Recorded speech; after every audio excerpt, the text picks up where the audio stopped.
brief moment to welcome you all here to the Wonderful Heritage Center. My name is Kenny Matthias. I am the Wonderful Language Program person here for the Wonderful Heritage Center, as well as our wonderful people. And I would like to welcome you guys all here to our Heritage Center. And I'm really glad that you guys were able to be here with us today and take some time out of your busy schedules to come to this meeting or whatever is being hosted here. And I'm really glad that you guys chose us here to use this building that was intended to be used for, or these gathering rooms. And I also have to do a little, just a little safety thing for everyone that's here. You know, in the event of an emergency, we do have police here. However, you know, they do their job. But please let the front desk know, you know, in the event of emergency, heart attack or anything like that, please let the front desk know so that you can have protocol. The nearest EED into this room is up the hallway. It's right there in the hallway, as well as a fire extinguisher. In the event that there is a fire alarm going off, please exit through these doors, through the fence, and you're going to head down that way to the north parking lot, and all that's where we're all going to meet at. We do have somebody that will be there just in case to keep a head count. That's why we had everyone sign in, so we know what is going on, or where, who, make sure the count is all, everyone is accounted for. The nearest restrooms are out the hallway to the, that way, I can't be right.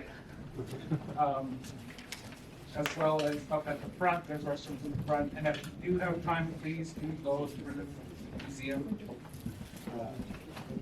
You know, it took a lot of years to get to the museum where we are today, and please do that. If you have any questions, go to the front. That's all I have to say. Thank you. Thank you.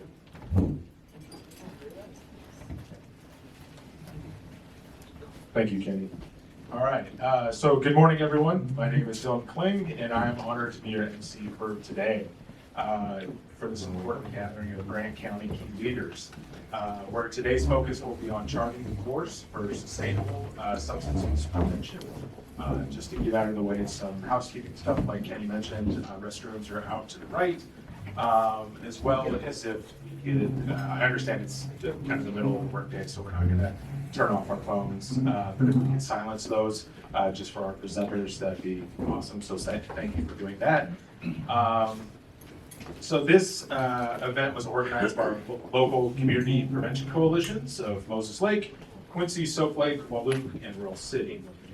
The culmination of our county's coalition's work has led us to today, where we've come together for the purpose to confront the unfortunate but pressing issue of fentanyl and other drugs.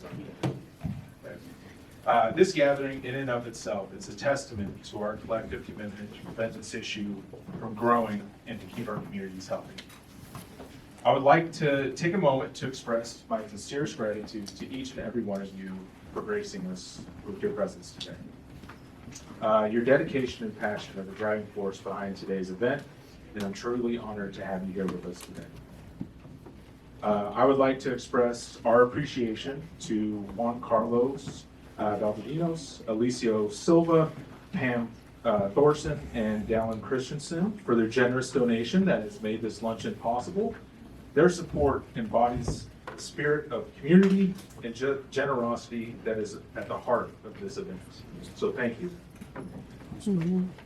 I would also like to take a moment to express our deepest gratitude to the incredible coordinating team who have worked diligently behind the scenes to bring this gathering to life. So let's give a round of applause to our coordinating team.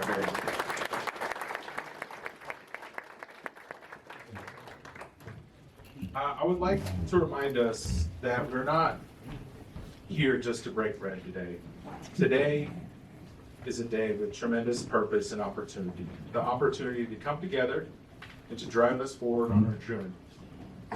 Our journey through knowledge, through unity together, if we can rise together, we will prevail through this challenge for today, tomorrow, and for the future to come. So let us engage in meaningful conversation. Let's seize this opportunity for learning and growth and inspire one another. Before we officially begin our discussions, I'd like to recognize and endorse the established tradition of the land acknowledgement, which is usually done by the Wallook School District, and I would like to invite up Cody Marlowe, Wallook Principal, to come and lead us forward in this acknowledgement. Thank you.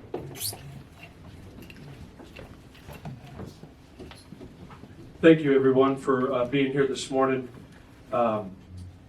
So, if I could read our land acknowledgement, it's a very important part of our history here in Mattawa and in the Wallook Slope area. Our relationship with the Wanapa people at the school district has gone back a long time, back to the establishment of the high school and even before that. And so this is a brief statement that we have created in collaboration with the Wanapum to honor our history together. So please join us, Wallook School District, in acknowledging the land in which we gather today. Since time immemorial, the Wanapum Indians have called Wallook and the surrounding area along the Inchuana, known to most as the Columbia River, from the confluence of the rivers below Tri-Cities as far north as Wenatchee, their homelands.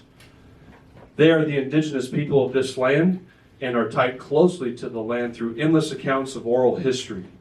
Starting about a century ago, the Wanapum welcomed many diverse newcomers to Mattawa as neighbors to join them in being stewards of the land.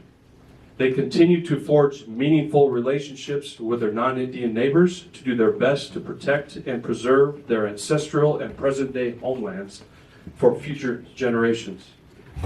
Please share a moment in silence as we honor and recognize the origins of the indigenous land we gather on today.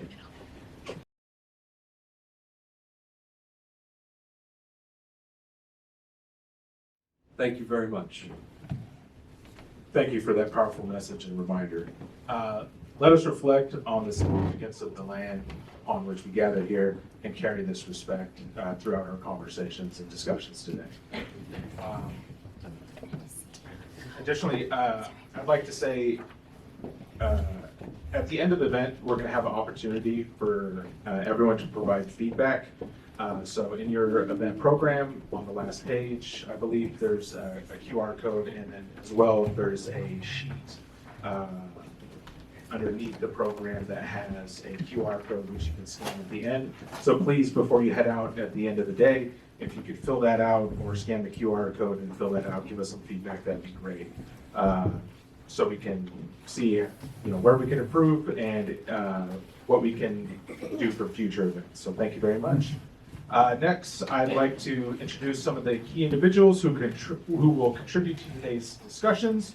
We're honored to have Mariah De Leon Munoz in attendance, Corey Bell's in attendance, and their expertise and insights will enrich our conversations and help us achieve our goals.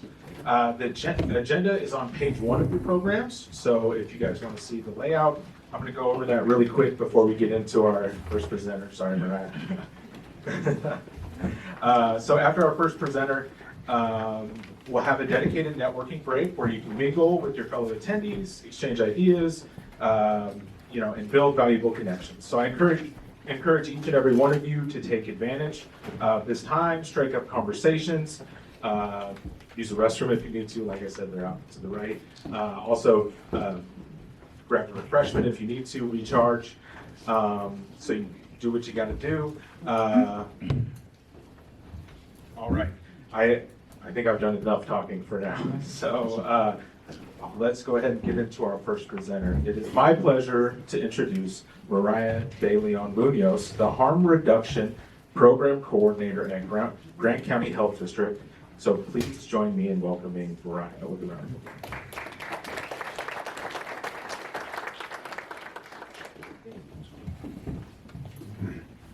Hi everyone, my name is Mariah. I'm with the Grant County Health District and I'm the Harm Reduction Coordinator. If you do have any questions, I'm not sure if they want to be held until the end, but please feel free to ask me some questions along the way unless we can't do that.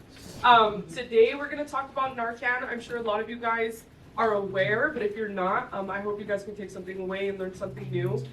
We are going to go over a few things. We're going to talk about some local data. We are going to understand the different types of opioids.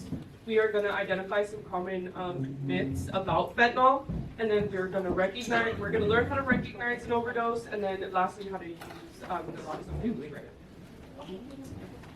So just a disclaimer, this data does not represent the total lives lost in Grant County. These are only lives that have been lost in the hospital. So between 2020 and 2023, we had 1,673 hospitalizations, and we had 35 deaths of all drugs. Like I said, this does not depict lives that have been lost out in the field or where law enforcement has been involved or the coroner's office has been there. These just are strictly hospitalizations. And for opioids in general, there was 486 hospitalizations and 23 deaths due to an opioid overdose, and these are also included in the overall number. So next, we're just going to talk about hospitalizations again. So for all drugs, we had 1,700 roughly, and opioids, it was 509, and for fentanyl-specific hospitalizations, we had 108. Next, this is divided by gender and ethnicity. So just something I wanted to point out is our non-Hispanic Latinos. That's kind of been who's been affected the most. We had 658 hospitalizations, and those were by female. And then we had 525 that were male. Like I said, this doesn't depict everything that's going on in the community. This is just what we find from hospitalization rates. But I just want to point that out. If you guys are interested in more information, please reach out to us. We can go for more numbers or anything like that. Diane is our assessment coordinator at the health district, so we can definitely get more numbers if that's something you're talking about. So we're going to talk about opioids. I'm sure a lot of you guys do know what opioids are. So we know that opioids block pain transmissions in the brain. We do know that they can have a variety of effects. We know that it can cause relaxation, nausea, confusion, sleepiness, pain relief. And just so you guys are aware, opioids do come from providers as well. So using opioids that are prescribed to you and using them correctly is something that's totally fine. It's just when they're misused or abused or we're getting opioids off the street, that's kind of when it gets a little scary and that could lead to overdose deaths. A lot of what's happening on the street is illicit drugs. A lot of those deaths are coming from either fentanyl or stuff that's not provided by providers. So now we're going to talk about the differences in opioids. So we know that there's 3 different classes of opioids. There is opiates, semi-synthetic, and fully synthetic. Opioids that are opiates actually come from the poppy plant. So those are more natural, nature-based. They do come from stuff that's in the wild. Semi-synthetic is half of that and then half lab-made, and then fully synthetic is completely lab-made. Fentanyl is completely lab-made. Semi-synthetic is heroin, and then opiates is like opium, morphine, and codeine. So now we're going to talk about fentanyl a little bit. We're going to go into a little bit of specifics about it, kind of some history about it. So we know that fentanyl was originally made in 1959, and it was used as an anesthetic. So after surgeries, during surgeries, stuff like that. And we know that it was approved by the FDA. And fentanyl is completely synthetic, and it's 50 to 100 times stronger than morphine. And it can be used legally and illegally, but the stuff that you're getting from your provider in a serious setting, in an emergency room, that is safe. They know what they're giving to you. The potency is not the same as what's on the street, and that's completely safe. So now we're going to talk about some ways that fentanyl has been abused, and at least what I've seen as someone who works with people who do use drugs, some of the things that are currently happening. So we know that fentanyl can be injected, it can be snorted, it can be smoked, it can be taken orally, and in certain situations, depending on the situation, it can be given in patch form, but normally that only happens, or it's only given to people who are suffering from cancer or extreme pain. That's not something that people normally have access to. Like I said, and when people do abuse fentanyl patches, so we do recommend if you ever have some, please lock them up. Sometimes people will scrape out the gel that's in the inside and they'll put it in their mouths, and that's just a way that they could also get high. So if that's ever your situation, please make sure you're using those correctly or locking them up correctly. And we also know that illicit fentanyl is normally not sold alone. A lot of the times, from what we're seeing right now, it's actually laced in other substances as well.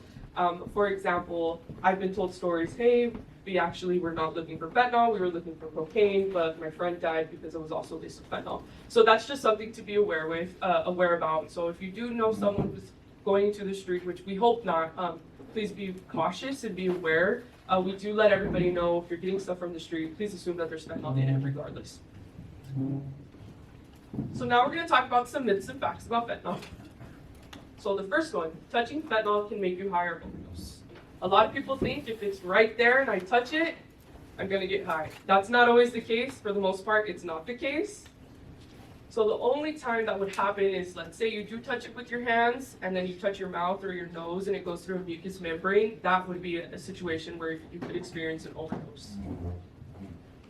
Breathing air in a room with fentanyl can make you sick or overdose. If fentanyl was in the room and it's all the way across the other room and you're breathing the same air, you're more than likely not going to suffer from an overdose. If it does happen and you're right in front of it and there's a gust of wind and it does go into your nose, that would be a situation where that could possibly happen, but more than likely, it would not. The next one is all fentanyl is the same. Kind of what we talked about a little bit ago, it is different. What you're getting from your provider is completely different from what you're getting on the street. If you were to get a fentanyl pill, you have no idea what potency you're getting. If you're getting something provided by your doctor, they know exactly what they're giving you. It's safe, they know what they're talking about. If you're getting an epidural or you're getting something like that at the hospital during childbirth, they know exactly what they're giving you and you're in safe hands. And then the last one is naloxone doesn't work on fentanyl overdoses. I've seen in the media, and sometimes some people don't think that it works, but fentanyl is an opioid, so it does work. So when in doubt, if you have no idea what someone's overdosing on, just give them Narcan. So what is an overdose? I'm sure a lot of people think an overdose, someone's on the ground, they're passed out. That's exactly what it is. So it's when someone takes more opioids than their body can handle, they're slowed breathing or respiratory distress, there's little to no oxygen in the brain, and then that could lead to major death or physical impairment. So signs of an overdose: loss of consciousness, small pupils, heavy breathing, respiratory distress, choking, gurgling, blue or purple lips, and unresponsive to loud noises, shaking, or painful stimuli. So I've told people, hey, if you're in a situation and someone's not waking up, you're slapping them around, do a sternum rub. I'm not sure if you've ever done that to yourself, but it's actually very painful to do. So if they're not coming back from that, that means that there's something going. So now what's Narcan? I'm sure a lot of you guys have heard about what Narcan is. It's not something to be afraid of. It's super easy, it's super safe, and you can't go wrong if you're giving it to someone. So we know that Narcan is a temporary treatment. I've heard stories of someone giving someone Narcan, they come back from an overdose, and they slip back into an overdose. So it can happen. So if you're ever in a situation, please call 911, or if you have additional doses, please give them additional doses after the overdoses happen or when they're going back into it. Narcan can actually be given in a few different ways. Today we have nasal Narcan given by Joey. He has that for people, but it can also be given like IV. The Grant County Health District gives injectables. If that's something you're interested in, we do provide that as well. But there's a few different ways to give Narcan to people. Narcan won't hurt somebody. So if I were to grab this and I were to spray myself right now, absolutely nothing would happen. You can't overdose from Narcan. Some people, that's a misconception that some people have, but that will never happen. It's safe for kids, it's safe for pregnant women, it's safe for older people, it's safe for babies, it's safe, so when in doubt, just use it. And like I said, there's no age restrictions or anything like that. So what does Narcan actually do? Narcan is an opioid antagonist, also known as naloxone. So if you see me going through and interchanging, it's because they're the same thing. Narcan's just named for it. It's an opioid antagonist. It's FDA approved. So what you see right here is there's an opioid receptor. The opioid is up here. It's on it, but the Narcan actually pulls it off and goes onto the opioid receptor. So that's what brings somebody back from the overdose. So like I said, it's helpful. So might as well use it if you have it. And like I said, just in a situation if someone does fall back into an overdose, please make sure you're giving it again. So what do if you see somebody who's having an overdose? The first thing you do is you go through all those signs. Is someone purple? Do they have purple lips? Are they slow breathing? Anything like that. If you can't wake them up, always call 911 first, please. Firefighters, EMS, they have the proper tools. If you don't have it, they will have it. Administer the Narcan that you have. Do rescue breathing or chest compressions. It's really up to you. Certain situations will lead you to not want to do rescue breathing, and that's completely understandable. So if you're in a situation, at least do chest compressions so there's some type of airflow in the body. Administer a second dose if necessary, and please stay with them until help arrives. So now we're going to talk about how to give it. These are steps, but you might be in a situation where you can't follow these steps. So when in doubt, no matter where someone's at, just put it in their nose, make sure their chin is up, and that's all that matters, because sometimes you won't be able to follow these steps exactly. So the first thing, you see somebody, at least lay them on the ground. You're going to lay them on the ground, then you're going to grab your box of Narcan.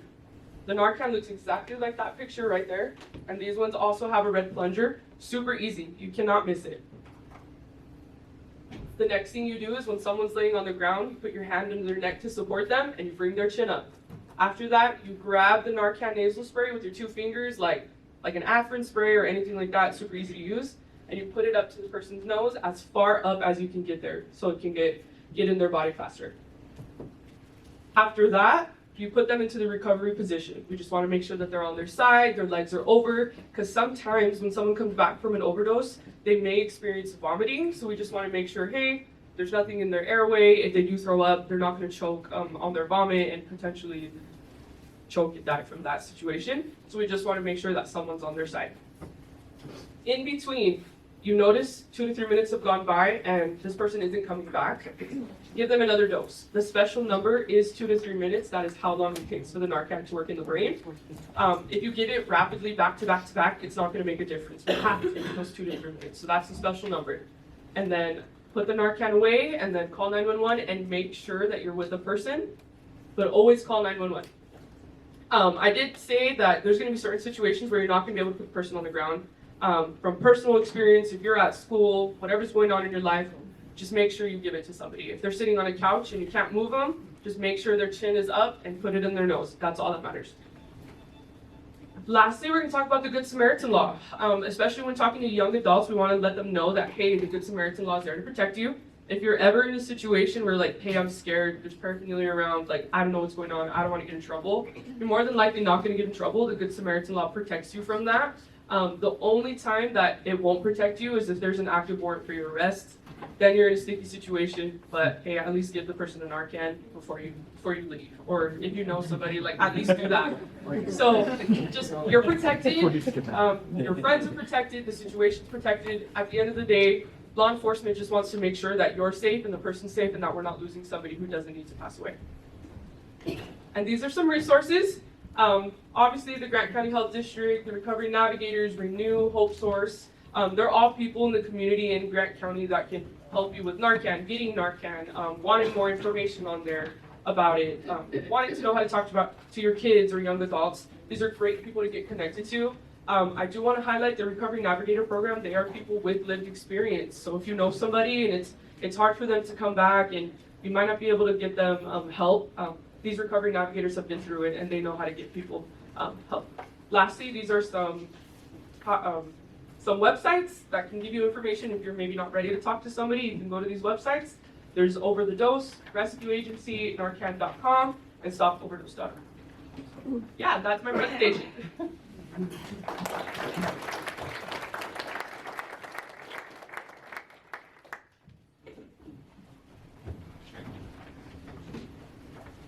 Thank you, Mariah. That was great. There was a ton of awesome information in there. Really appreciate that. So, as you can see in your program agenda, this is our time for the networking break. So at this time, go ahead and, this is your time to stretch your legs, grab a refreshment, finish your food if you need to, use the restroom, but also, most importantly, connect with those fellow attendees. We have Hello, everybody. That was a really warm introduction. Thank you for that. My name is Corey. I'm so grateful to be here with all of you.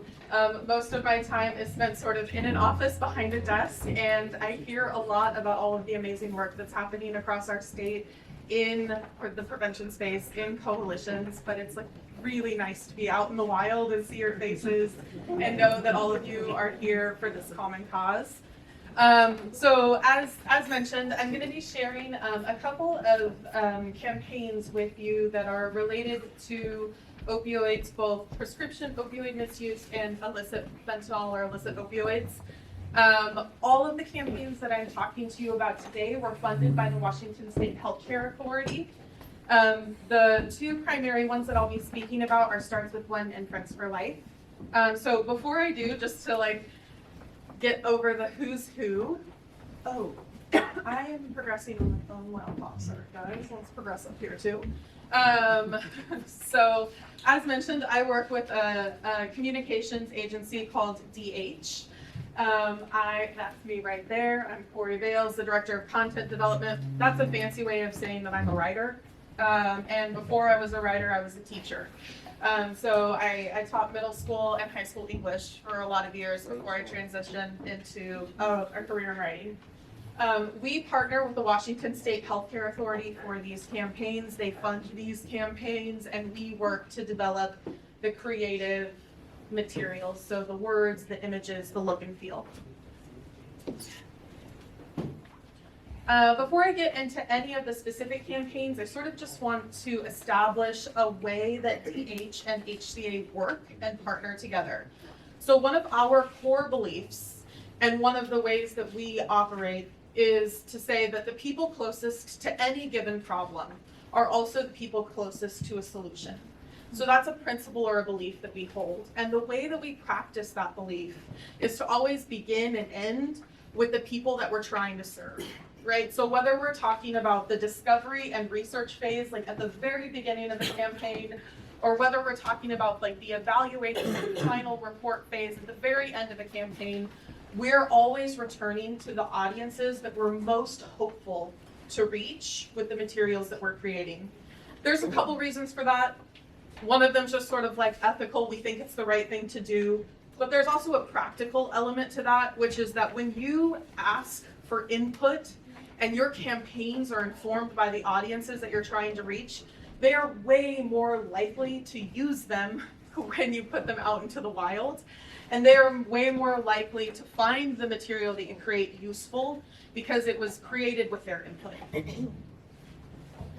So the campaigns that I'm going to talk about, have slightly different audiences. The Starts With One campaign is for prescription opioid misuse. The audiences that we were trying to reach were young adults, parents and caregivers, older adults, and healthcare providers and pharmacists. For the Friends for Life campaign, which is related to illicit fentanyl, we were looking to reach youth 12 to 18, young adults 18 to 25, parents and caregivers of all of those young people, syringe service providers and programs across the state for the harm reduction side of the campaign, and prevention professionals and coalitions across the state for our prevention side. In order to talk to these people that we're trying to reach, we do it in a lot of different ways. So insight interviews, focus groups, message testing, listening sessions, landscape research, lit reviews, advisory and review groups, and those are especially key when we are talking to audiences that speak languages other than English. So they advise on our materials and they also review any materials in other languages. And then we also go to community events like this to talk to folks and get to meet people and make connections. So 4 Starts With One. This was the very first campaign for opioids that the Washington State Healthcare Authority started. This campaign started back in 2017. It is one of the longest running opioid campaigns in the country. And it was really focused on 3 sort of goals. The goals were to decrease prescription opioid misuse, promote safe storage and disposal of opioids, and then give people resources and tools for general prevention and also specific take-back days. The most current one coming up, I think, is April 27th. When this campaign started, there wasn't much out in the world for prescription opioid misuse messaging, but what did exist really focused on scare tactics. And so we wanted to build a campaign around positive norms and practical behaviors like safe storage, safe disposal, and starting really honest and candid conversations with the people that you care about. I think this problem with opioids has evolved so incredibly rapidly and has changed so much that maybe we forget sometimes where we started. So back in 2017, the problem that we faced was that 75% of opioid misuse began with people using prescriptions that weren't prescribed to them. And it was usually taken from a friend or family member. As we dug into research, as we started talking to people, we learned that even though the vast majority of people understood that they should be locking up their prescriptions, very few were consistently doing it.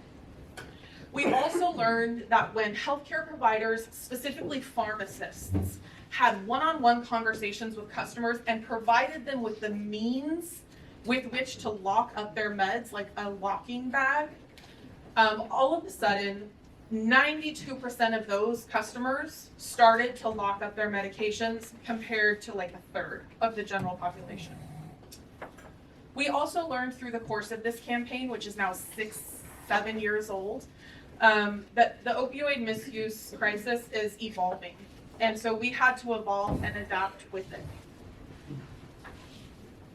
For all of our campaigns, we try to get to one key insight that's going to inform everything that we do.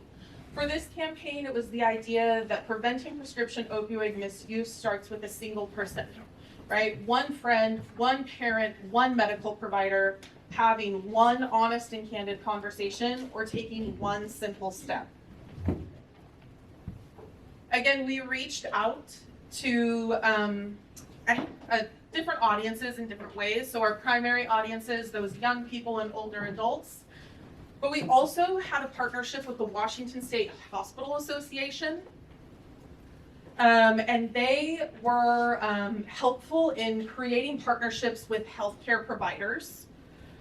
With those healthcare providers, we created materials that talked to them about responsible prescribing practices, alternative pain management, and safe and responsible prescription opioid use. And our goal with that was to give them the tools they needed to have conversations with their patients related to any opioid prescriptions they were receiving. We also formed a program with pharmacies. So far, we've partnered with 17 pharmacies across 11 Washington State counties. The goal with this is to give them a conversation guide and locking bags and ask them to have conversations with every single person that comes in to fill a prescription for opioids about the importance of locking up those medications. So we have 3 calls to action for this, 3 simple steps. Lock up your medications, dispose of your unused pills, and start a conversation with the people you care about. On the Starts With One website, we have pages dedicated to more information about all 3 of these things. So we have a page with links to safe storage devices. We have information on safe disposal locations with an interactive map, promotional material for take-back days, community events happening across the state, and then as well conversation starters for people to understand and know how to have productive conversations with the people that they care about. I'm going to pause there. That's my overview on Starts With One. So before I move on to Friends for Life, can I answer any questions? God bless you. Okay, I'll take that as my indication to keep going. We have here QR codes with links to each of our toolkits for this campaign. I also have some printed materials back in the back. I would encourage you guys to take anything that you feel is useful. It lightens my load on the way back home, so feel free to take all of that. I brought it for you.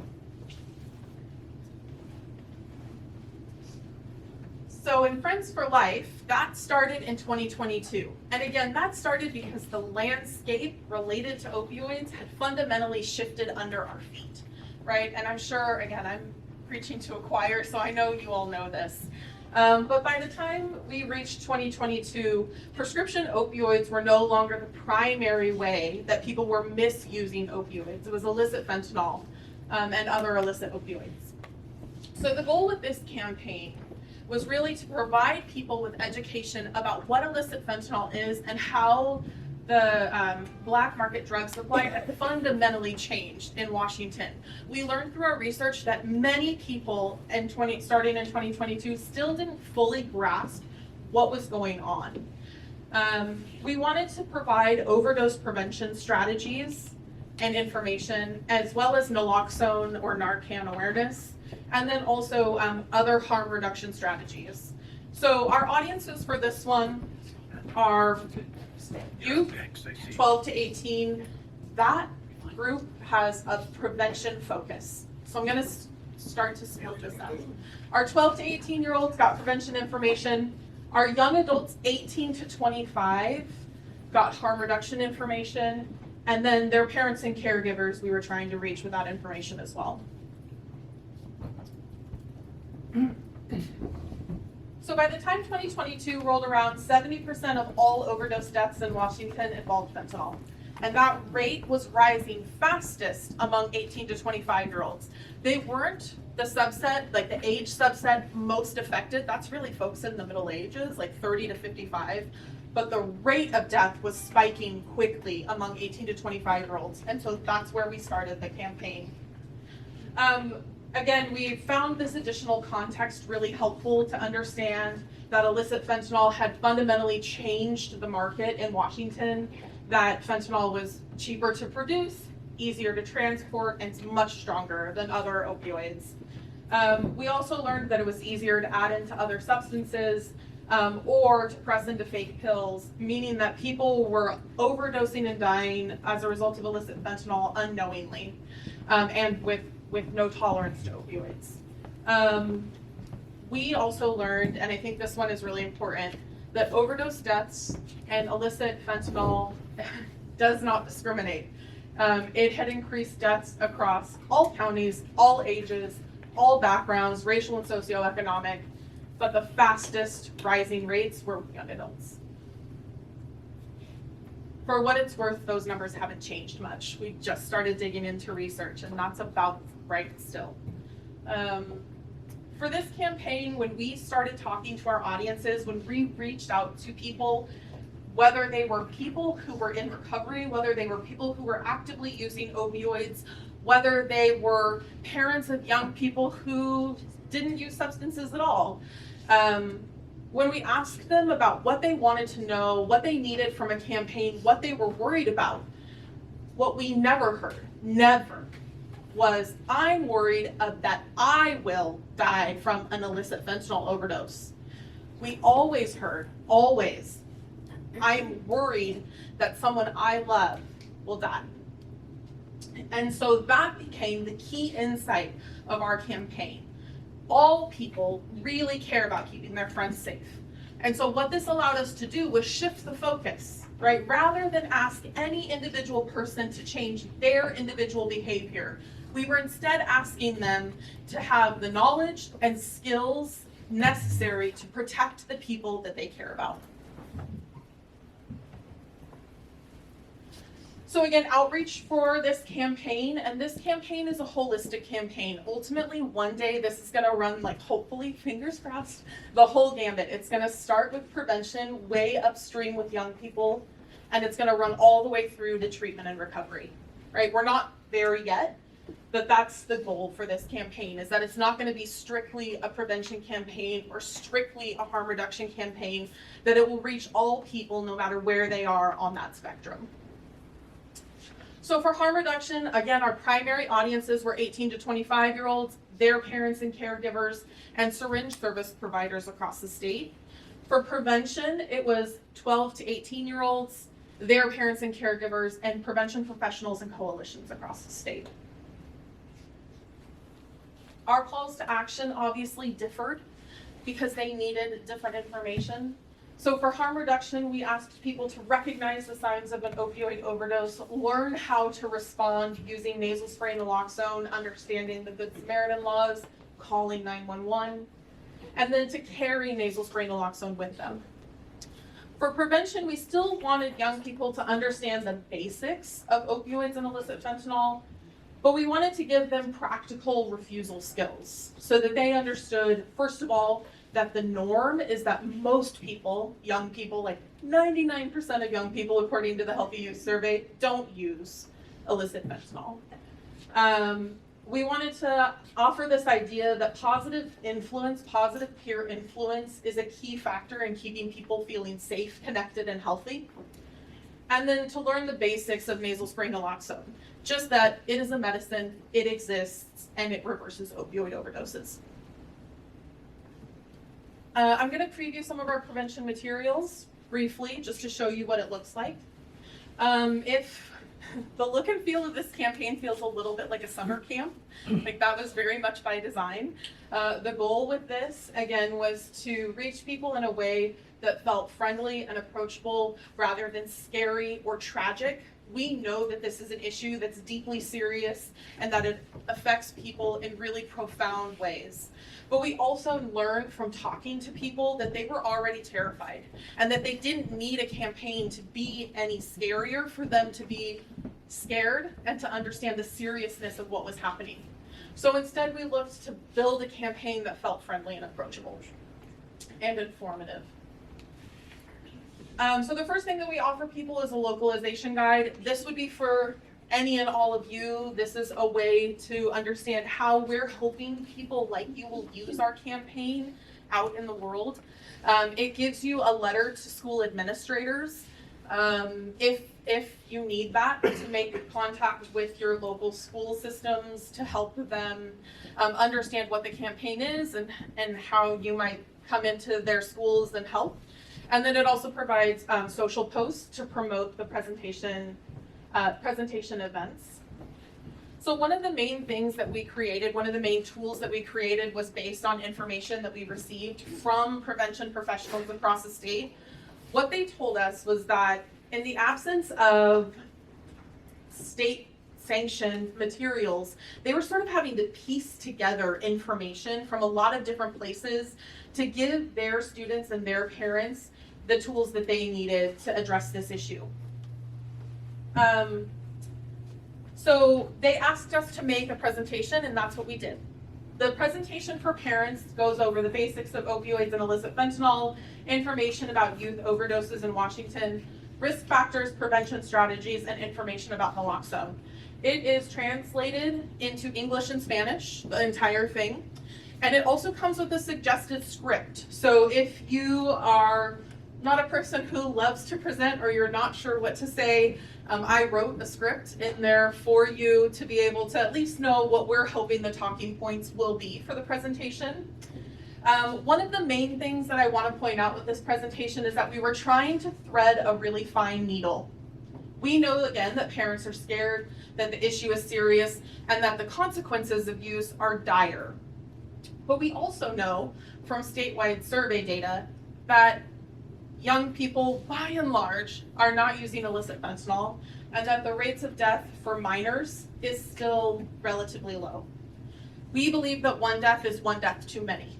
At the same time, we don't want to create a panic or set a false social norm that use is widespread and rampant, when the fact is that it isn't. So this presentation sort of provides both of those lenses to parents. We also created some takeaways for parents, so notepads if they want to take notes, magnets to remember the key message, and a pen, all of which are back there. Feel free to take them. We also created takeaway brochures that cover the basic topics of what gets covered in the presentation.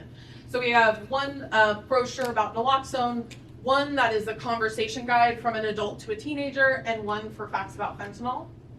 The one for naloxone just talks about like what to know, how it works, how to spot an overdose, and how to administer nasal spray naloxone. The facts about fentanyl include what to know about fentanyl, common street names, risk factors that put youth, young people at specific risk of use, and then again that context for what specifically is happening in Washington State, emphasizing again that the rates of use are relatively low. And then finally, we have the adult to teen conversation guide. This is available in a brochure format, but we also wanted parents to be able to just print it at home on an 8.5 by 11 sheet of paper.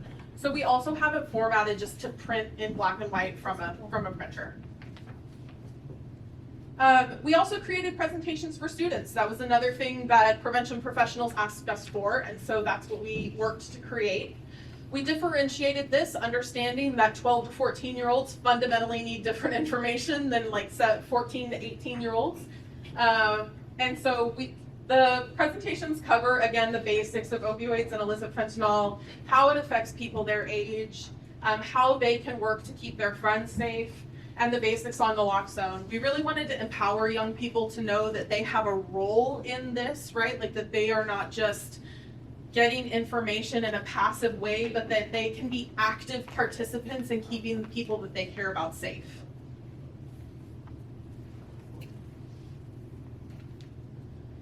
So just to give you a sense of what it looks like, again, we don't change very much of the information. We just provide some additional words for the middle school students to give them some extra context, or we remove some information that we don't think is particularly relevant for a 12-year-old.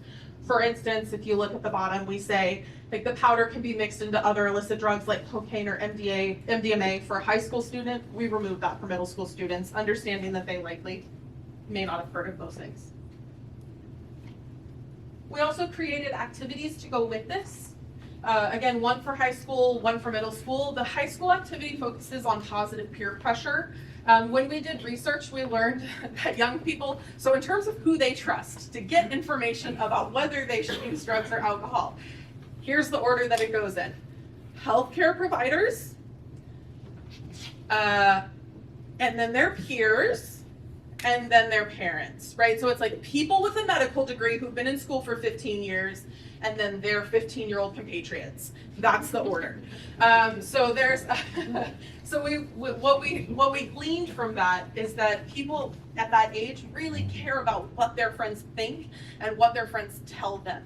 And so we want to empower young people to use the power of their positive peer influence to affect the people around them to choose safe and healthy behaviors. For middle school students, we really just wanted them to fundamentally understand what risk factors are and what protective factors are. And so that's what their activity focuses on. For these as well, just like with the parent presentation where there's a script, we provided a facilitator guide that goes through what to say, how much time this should take, goals for the session, etc.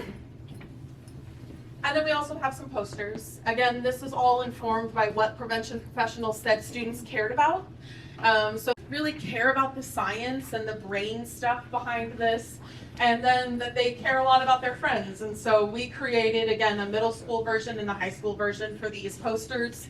They would be great for front offices, nursing offices, counselors' offices, bathrooms are good. Like anywhere you can think to put them, if the school is game to put them up, we hope that they'll go up. Again, these are QR codes to get to our toolkits. I have a ton of materials back there. Please feel free to take them. They are for you. And then I just want to point out briefly that we also have a third campaign. I'm not going to spend too much time talking about it. It's for adults. It is for our Native communities across Washington. It was made in consultation with tribal members, and it features those tribal members who are in recovery for opioid misuse. So I have some of that material back there as well, but if you serve Native people in your community, I would recommend that you take a look at this campaign because it's by them and it's for them. And then a final note. We, at DH, we have some funding to do technical assistance for all three of these campaigns. So if you would like these materials, but you would like them to be personalized, you would like a logo for your organization to be added, you'd like the name of your school to be added, if there's really anything that we can do to tweak or adjust these materials to better suit your community and your needs, we have some funding to be able to do that and we want to know about it. So please feel free to reach out. That's my email there for Friends for Life. No. And that's my colleague's email for Starts With One. So feel free to grab those if that's helpful.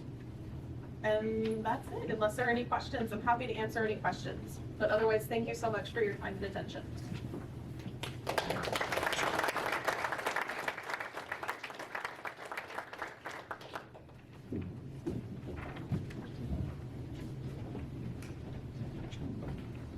Give it up one more time for Corey.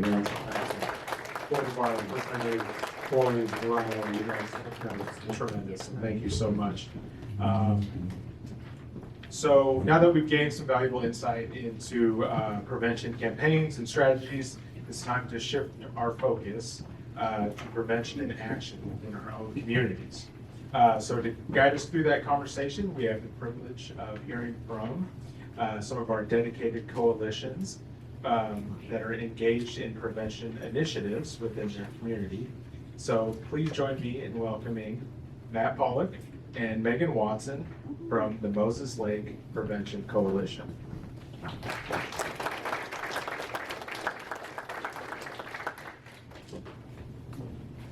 Take it away.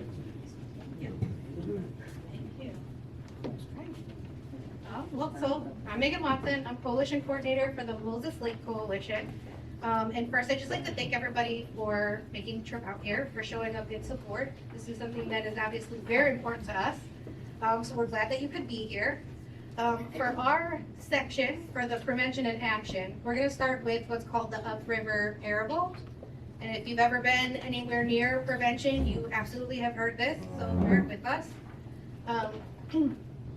So, imagine for me, if you will, a rushing river. And given our location, that might be kind of easy to do.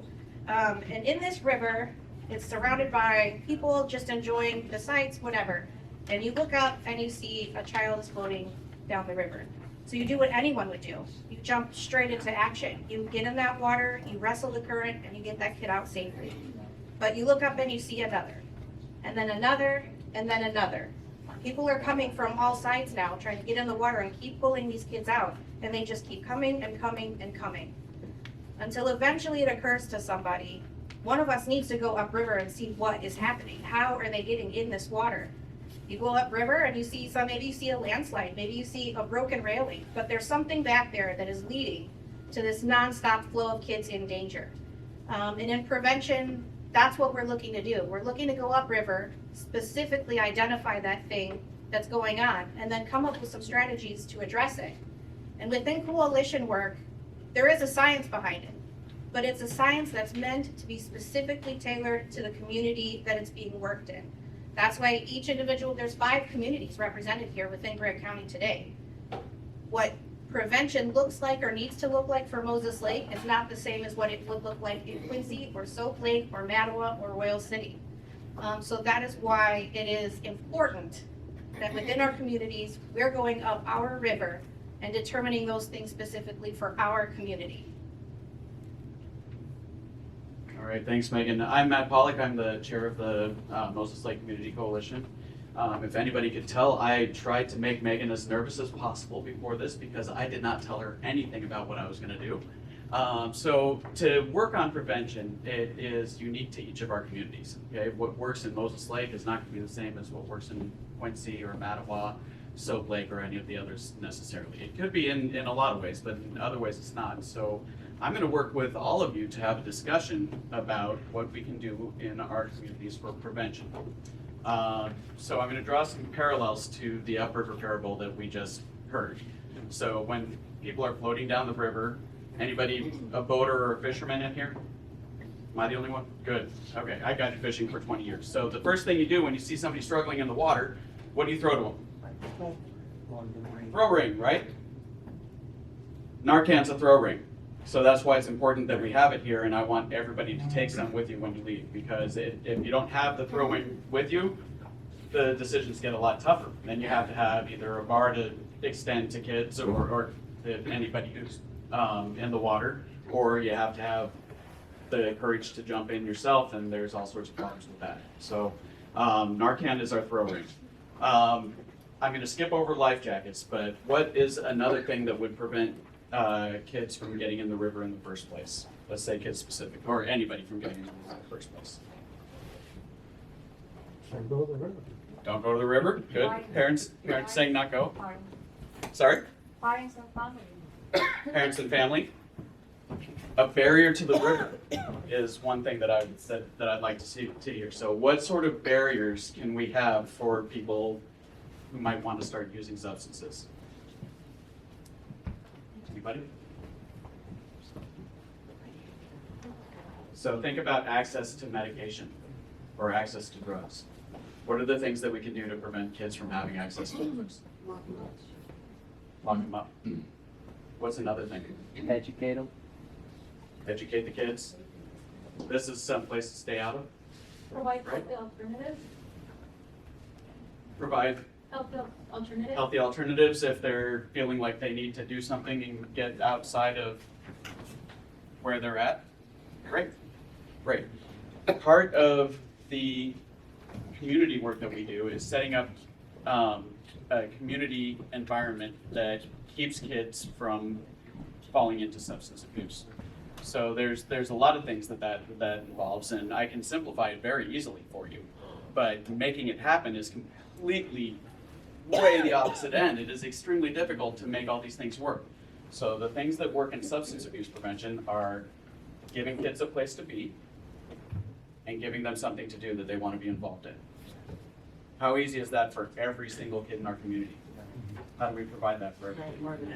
So I do want to walk around and say, what are some things that you think would keep kids in a safe place with safe people and give them something to do? So what's a good community thing that is available to kids that would be their support? Boys and Girls Club. Boys and Girls Club? Perfect. Sports. Sports is a big one. Great. What else? Arts programs. Arts programs. Great. What things in your community, like now, let's get specific about things that you're all involved in that could prevent kids from falling into substance abuse. Are there particular programs? I heard Boys and Girls Club is one. Libraries. Libraries are fantastic. We're this is a good segue to one thing we're doing. We're partnering with the Moses Lake Library to open up a teen drop-in center so that they have a safe place to be and people to be with. So that's prevention. Does it cover the entire community? No. You need different places for each kid because, well, each group of kids is what I'll say. So what are some other things that we can think of in our communities that would help kids have a safe place to be with safe people? Soap Lake has a program called Youth Empowerment Program, and it provides art classes for kids for after-school times. It's held at the Community and Senior Center, and the seniors and other people are invited to participate as well. So it's an intergenerational program in parts, but the kids love to have art classes. I love that. Arts, very good. Any type of mentorship programs? Mentorship. We recently partnered with Forge mentorship program, which is kind of like Big Brothers and Big Sisters. Everybody remember that? Having a safe adult to mentor a kid. That's wonderful. It can be great to partner like high school students with sort of younger 9-10-year-olds. Obviously with like supervision, but No, they can absolutely. really look up to them, and then the older kids feel purpose. Yeah, we just heard a little bit about that. Peer support can be one of the biggest influences in a kid's life. So having that older kid that is cool in the eyes of the younger kid to look up to. I'm seeing one big hole in one of the communities that we haven't mentioned yet, and I'm walking this way because what is one of the best influences on people's lives? Faith. Faith community is great. Okay, that is a big influence in a lot of our lives. It's not necessarily everybody's lives. We hope that it becomes part, but totally. So the faith community can have a big influence on prevention.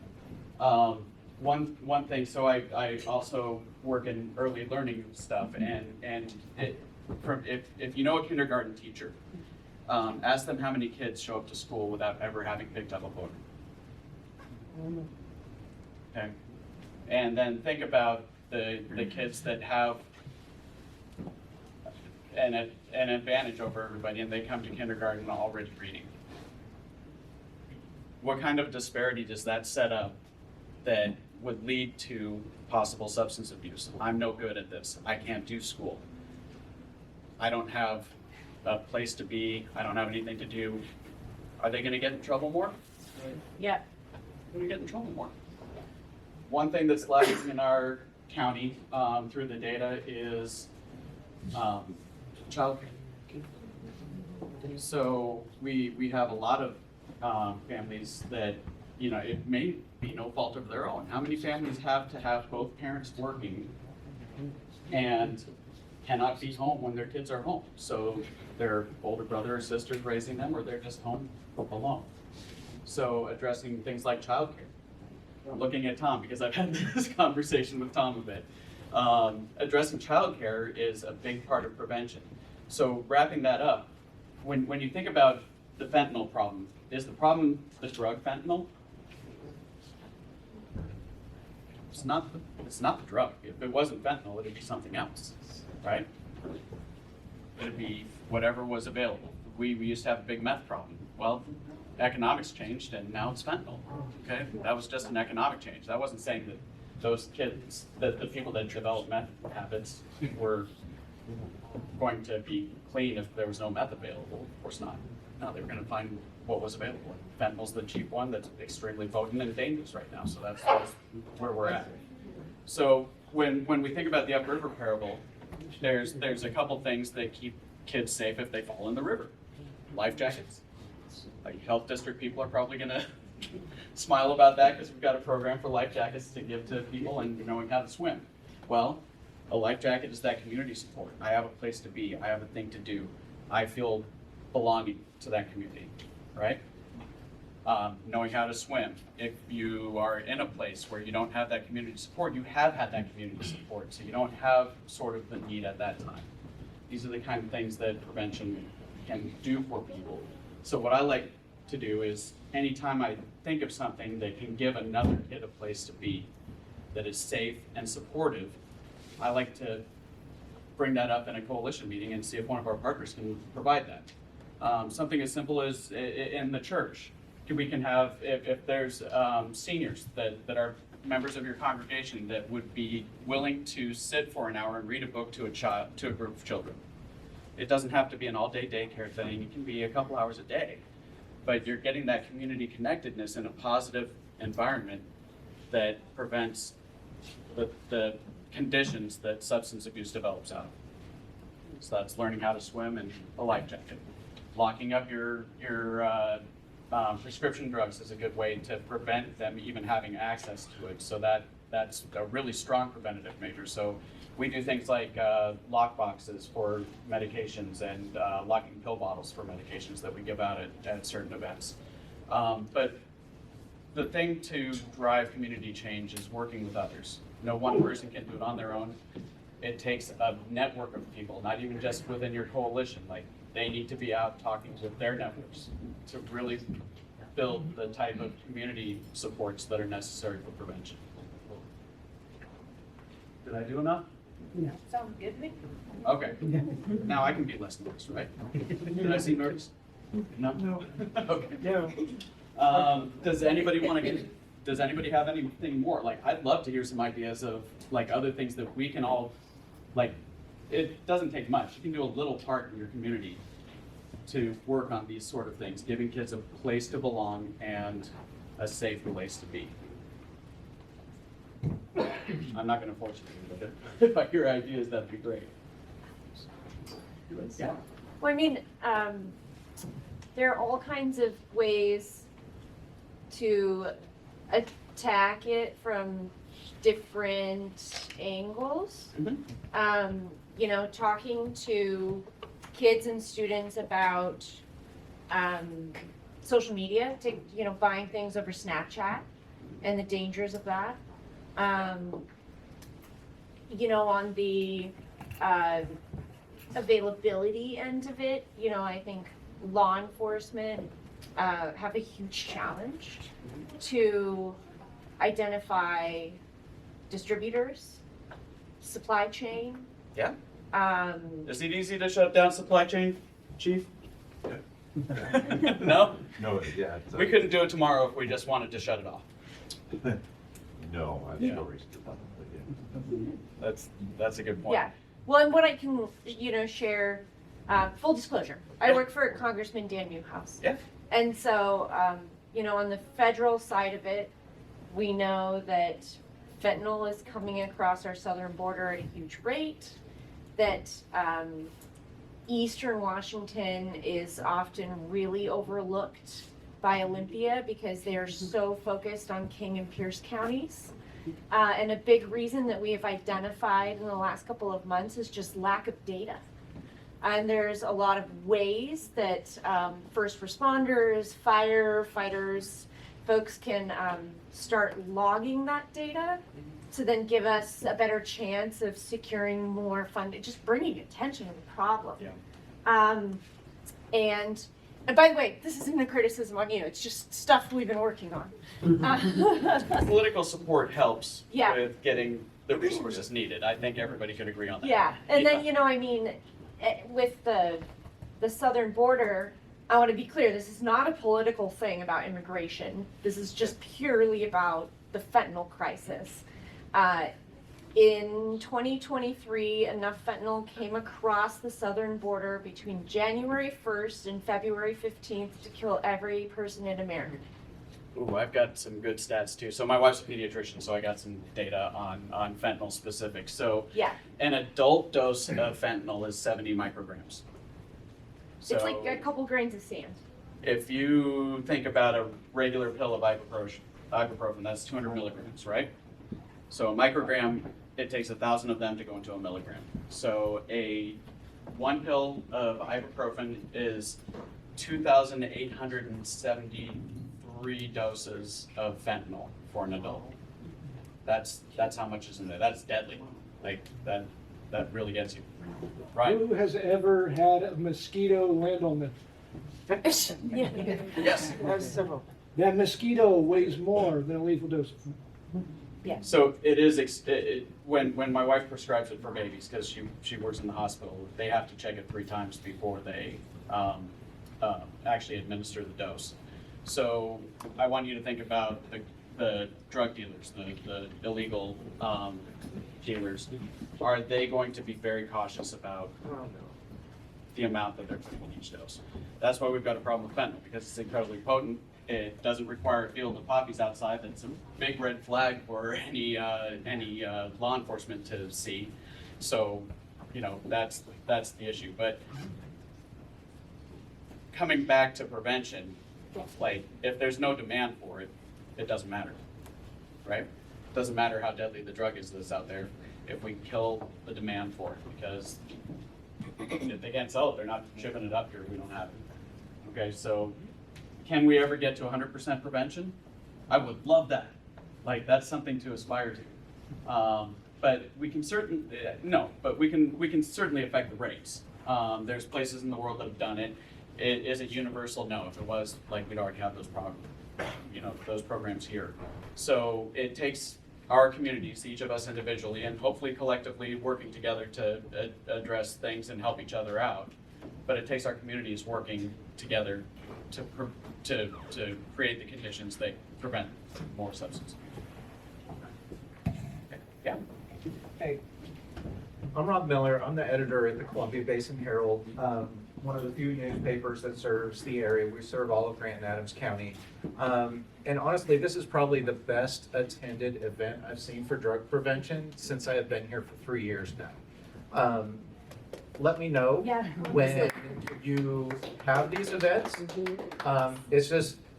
It's a really easy email address, editor@columbiabasinherald.com. If you send me something and it says that we're trying to prevent fentanyl in our communities, it's going in the paper. I will let people know when that event is happening, and we will put that information out there to help you.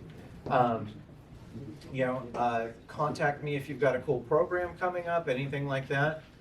We're strapped tight for reporters like every other newspaper that serves a local community in the entire country. But I will tell you right now, we'll prioritize this issue. There are too many people dying in Grant and Adams counties for us not to. So let us know, let us help you. I mean, this is a no-brainer. I don't think anyone's gonna be mad that the paper is biased against illicit fentanyl.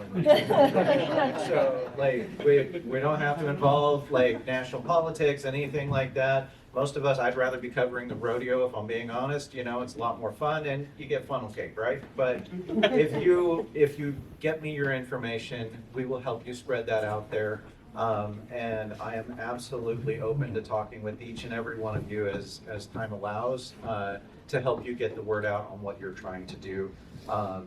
It's just too important, and, you know, if we can do anything to prevent a kid or a family member from dying from this nonsense, then we're happy to do it. And, you know, we might all have our other differences in the building or whatever, but that's not one of them. We want this stuff out of here, so, let me know. Just tell me how I can help. We can facilitate communication, and we can cover those events so that if the people can't attend, they can read about it in the paper. So, What's your name? Rob Miller, and the email address is easy, editor I got it. at columbiabasinherald.com. And it's Herald. We get people that want to spell it like the name, so just as a little clarification, so. Thanks, Rob. I would just share also, my name is Ashley Stubbs. I'm the district director and deputy chief for Congressman Dan Newhouse. I'm based out of the Tri-Cities, and the congressman formed a fentanyl task force last year that's comprised of folks from all different industries across all of central Washington. And the only reason I mention that is we have since identified a lot of, folks that are trying to do all of this, but I honestly don't think that they have collaborated quite as well as it seems like you guys have in this room today. And so if you are interested in getting connected with any other regional folks that are also trying to tackle this so that you can collaborate and brainstorm and share ideas, I would be more than happy to connect you and make an introduction.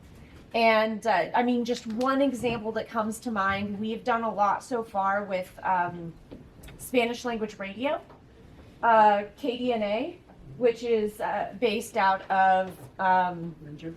I'm sorry? Granger? Granger, yep.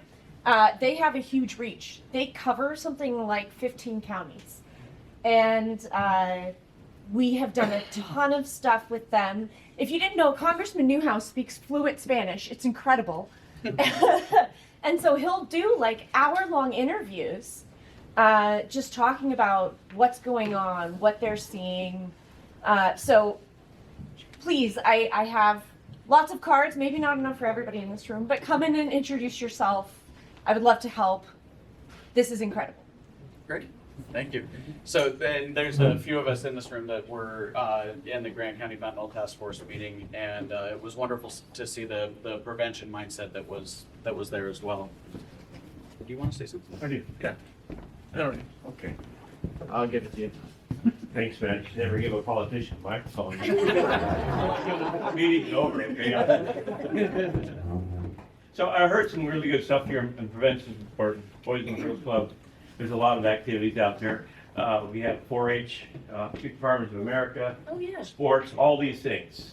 Okay, so from a legislative point of view, we fight to keep funding for these programs in the legislature, because there's so many folks that don't understand that, okay? And that's not meant to be critical of anybody who is not, looking at the problems. It's just people don't know.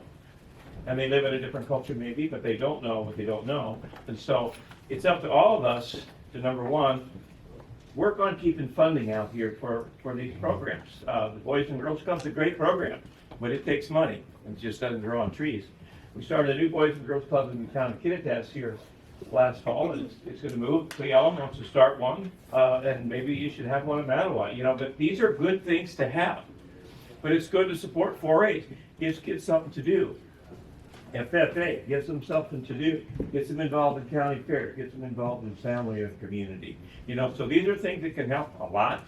And but we can't do it. Those of us in the legislature can't do it alone. We need folks talking about this, helping us keep that funding coming. Because reality of it is, the majority of the folks in the legislature do not see the benefit of the county fair. How many people here see the benefit of the county fair? Okay. Want to talk about, Matt, want to talk about an early learning program. That's it. Is at the county fair. They're great things. So just keep, these are things that we need to keep in our communities to keep our kids busy. And the last thing I'll say, if you get kids involved with horses, they will never get involved in drugs because they'll be broke for the rest of their life. As a former fly fishing guide, I can also say if you give them a fly rod, they will never get into drugs because they can't afford it. So I do want to bring up one thing that is maybe a little bit less comfortable, but we're in a good group of people here, so I think we can handle it. Kids that are seen or feel like they are weird or not normal or gay or transgender. I know this is uncomfortable, okay? But kids who feel left out of their community are the ones who are statistically very likely to start down a path of drugs and alcohol, suicide, other things, mental health issues, okay? So when we're talking about these community supports, to be a community, you want every kid to feel accepted so that we all have the best chance of growing into healthy adults. It does not matter what is going on with the kid at the time, but it does matter that you be there for them and support them. Okay? It doesn't matter if you agree with what they're going through. Okay? It matters that we support them as a community. And if we see bullying and things like that, that is something to stand up to and be strong about it. Okay? That's very scary for a lot of people to stand up if they see bullying happening. And I'm sorry to bring up the uncomfortable part here because I get it. I get it. Okay? But if we're here to prevent substance abuse, if we're here to prevent problems, when somebody's already addicted and they're going to the hospital, they're being saved by Narcan, that is a much larger drain on the community than being nice to kids. And I'll leave it at that. Does anybody else have something, Joey? Hi, everybody. My name is Joseph Hunter. I work for one of the 9 accountable communities of health in Washington State. Our regional bounds are Grant, Chelan, Douglas, and Okanagan County. I'm the Recovery Coach Network Manager. I'm a peer with lived experience who lived on the wrong side of the law for many years. I grew up in Grant County, went to grade school all the way through high school. Prevention is at the heart of my core, being the history that I've had. Thriving Together has hired me because I wear a recovery lens and have been through incarceration and many other things. We facilitate a lot of peer support training, so if you have youth who are interested in a youth recovery coach training, that would be, it would almost step them into some of those leadership roles in schools. We do adult recovery coach trainings. We oversee the 5 Narcan vending machine projects in our 4-county region. And I spoke to a couple of people here who are interested in one in their communities. We fund the whole project. We just truly believe that, like Matt said, Narcan has had a bad stigma on it over the last 10 years. It's a light, I think about it like if it was my daughter, I would want her to have access to Narcan. The disease of addiction does not discriminate, no matter how good of a parent you are, where you grew up, color your skin. And so I love to see each and every one of you taking advantage of the Narcan in your ways to have it. You never know when you're going to need it. And you don't want to be that parent who, thought, my kid, that would never happen to them, and then you're grieving because you didn't have one. We've had a lot of youth who have had overdose and overdose deaths in our region. And it breaks my heart, the more Narcan we can get out to anybody and everybody, the better our communities are going to be. Along with supporting the prevention coalitions all across our region. And so I just wanted to share that with you all. One of the cool things about Friends for Life campaign that you heard about earlier was one of their goals is to get Narcan in the hands of peers. So beyond thinking, oh, little Johnny or little Susie doesn't do that, having your kids carry Narcan if they're, appropriate age. Wouldn't it be wonderful if your child was able to save a life if they're in a situation that you can't keep them? Those are things that can help in the community, like being that life ring for people. I have 2 doses active in my car all the time. Is the stuff here stable for that? What? Is it stable for keeping in the car? Pharmacy, the down formula creates Narcan actually changed the formula in the last few years, so it's not as temperature sensitive as it used to be. It used to be you couldn't leave it in your car, and the formula they use now, it'll freeze in the winter and it'll unfreeze, and it's still just as safe. Right. So that's another thing to hear about. Are we up against time? I think so. We made it the whole time. We good, Megan? Yeah. Did I screw it up? No, it's great. Great. All right, thank you.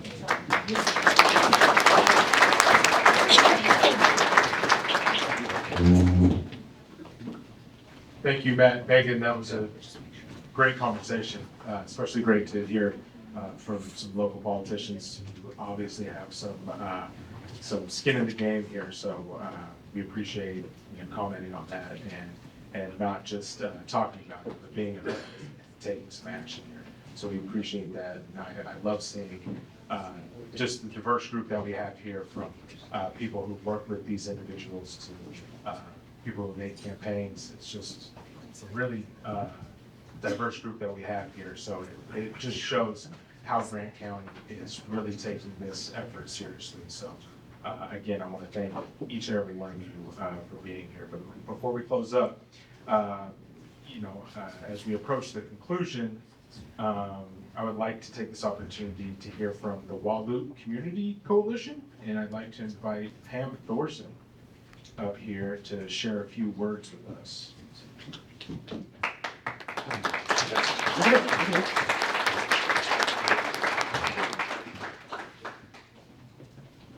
Hi, my name is Pam Thorson.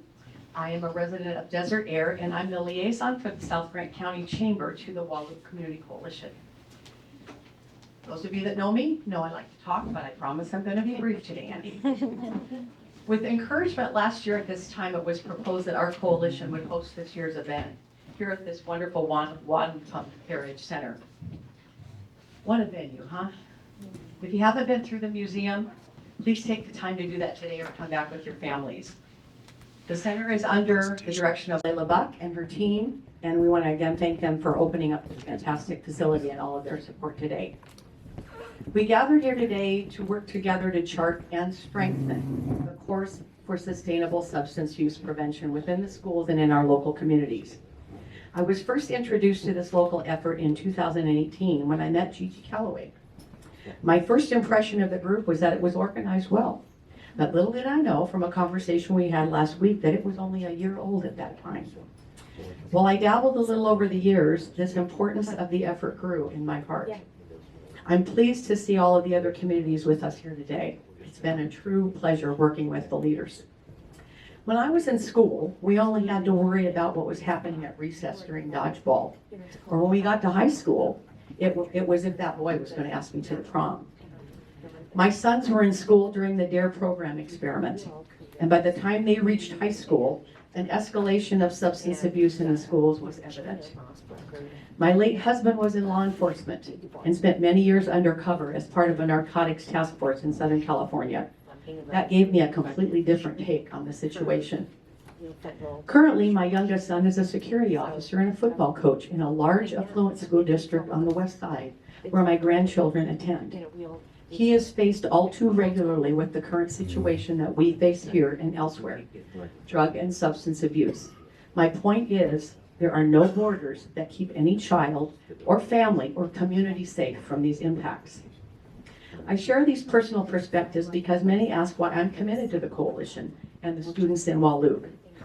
I'm involved in many programs there. I just got back from the Amazing Shakes. That was wonderful. Skills USA. This weekend, we're doing a dress giveaway for prom. And all of those can change students to help them learn to make different choices and hopefully impact their thinking so another experience like last fall with the death of a student from fentanyl could be avoided. We brought together today representatives of the 12 stakeholder groups from each of our communities to listen and learn and to encourage more involvement, as it's critical to the challenge we face today and in the future. Parents, youth, business, civic and volunteer groups, healthcare, state and local government and tribal agencies, religious, fraternal organizations, schools, youth-serving organizations, law enforcement, and the media. Some of the groups are obvious, but why does business need to be involved? Well, businesses, whether we're local or international, service or agricultural, we need strong, independent, critical thinking employees who understand they're part of the business's plan for success. And that extends past a skill set to any employee's physical, mental, and emotional well-being.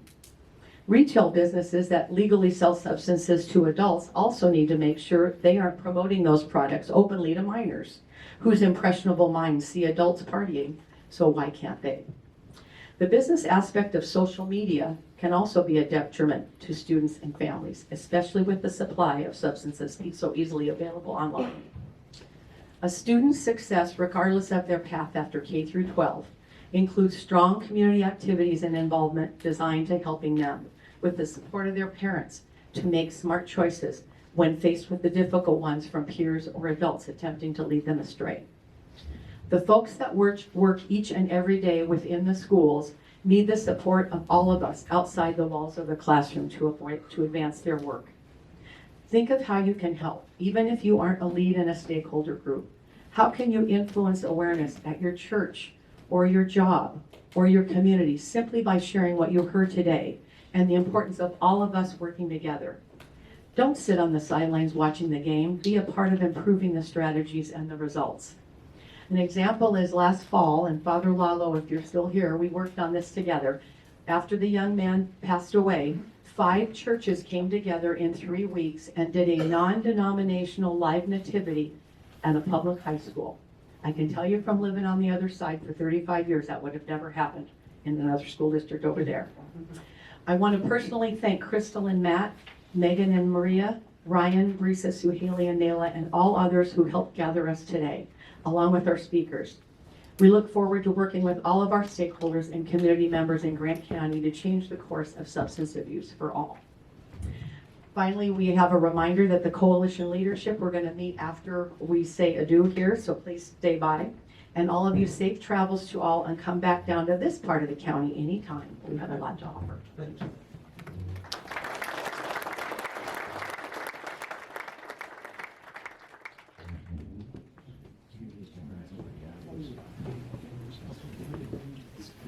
All right.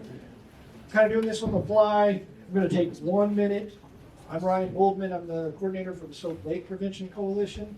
And before we leave here today, I want to make sure that you are asked to get involved in your local community, in your local coalitions. We have represented here today the Soap Lake Prevention Coalition.